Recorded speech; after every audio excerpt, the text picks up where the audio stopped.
Hi friends, કેમ છો? ખપાતમાં આજે આપણે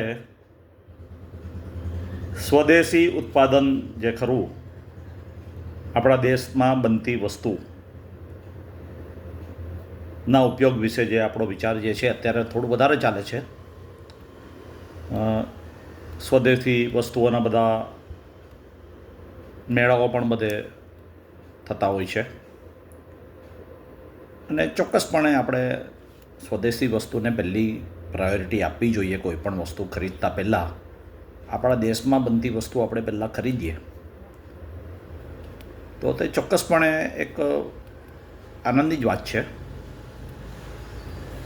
આપણો ધારો કે કોઈ એક વસ્તુ ખરીદવી હોય અને સેમ વસ્તુ એક વિદેશી હોય અને એક સ્વદેશી હોય તો આપણને થોડું મોંઘું પડે અથવા તો ક્વોલિટીમાં પણ થોડી બાંધછોડ કરવી પડે એવું હોય તો પણ આપણે સ્વદેશી ખરીદવું જોઈએ, એમાં કોઈ બેમત નથી. આપણે સૌ જાણીએ છીએ તે પ્રમાણે આ સ્વદેશીનો જે વિચાર જે છે તે મૂળ આપણા રાષ્ટ્રપિતા મહાત્મા ગાંધી દ્વારા મળ્યો છે અને તે આઝાદીની ચળવળ વખતે વિદેશી વસ્તુઓનો ત્યાગ કરવાનો, વિદેશી વસ્તુઓની હોળી બી થતી હતી અને આખો સ્વદેશી વસ્તુઓનું ઉત્પાદન અને વપરાશ ને ખાસ પ્રોત્સાહિત કરવામાં આવતો હતો. પણ મિત્રો, જે વાસ્તવિકતા જે છે આ સ્વદેશીની બાબતમાં આપણા દેશમાં જે વાસ્તવિકતા જે છે તે કંઈક આ રીતની છે. હું સ્વદેશી વસ્તુનો વિરોધી નથી, હું પણ સ્વદેશી વસ્તુ ખરીદું જ છું, પણ જે વાસ્તવિકતા જે આપણા દેશમાં જે છે તે કંઈક આ રીતની છે. આપણા સંસદ ભવનના કોઈક દરવાજા પર એક વાક્ય લખ્યું છે કે અયમ નિજઃ પરો વેત્તિ ઘણા નામ લઘુચેતસામ વિવેક બુદ્ધિ નામ તું વસુદેવ કુટુંબકમ. અયમ નિજઃ એટલે આ મારું છે, પરો વેત્તિ એટલે આ તારું કે તમારું છે, ઘણા નામ લઘુચેતસામ આ બધું ટૂંકી બુદ્ધિવાળાઓ વિચારે છે,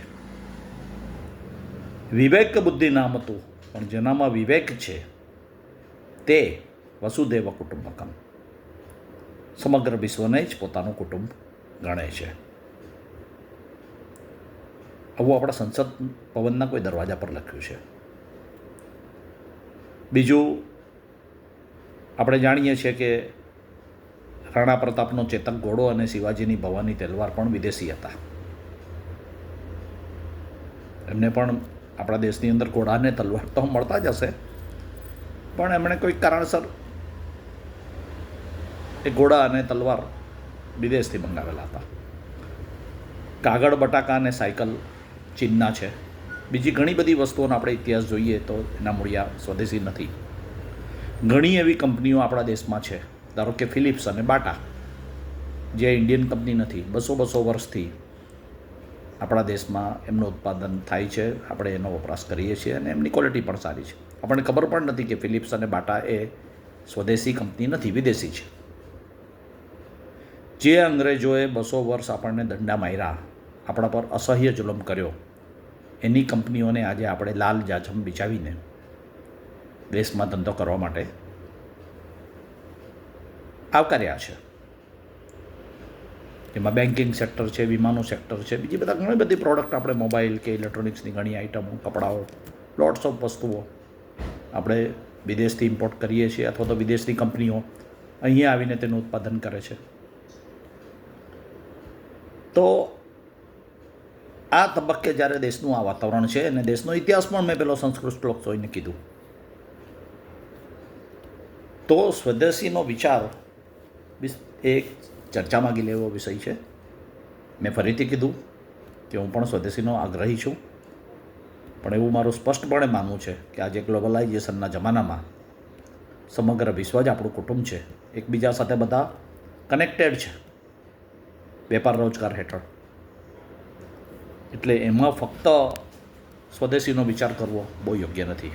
ઉલટું આપણી જે સ્વદેશીની પ્રોડક્ટ કરી અને વિદેશમાં કરીને એને એક ગ્લોબલ પ્લેટફોર્મ આપવું જોઈએ. બરાબર ને ફ્રેન્ડ્સ? આપના વિચારો શેર કરજો.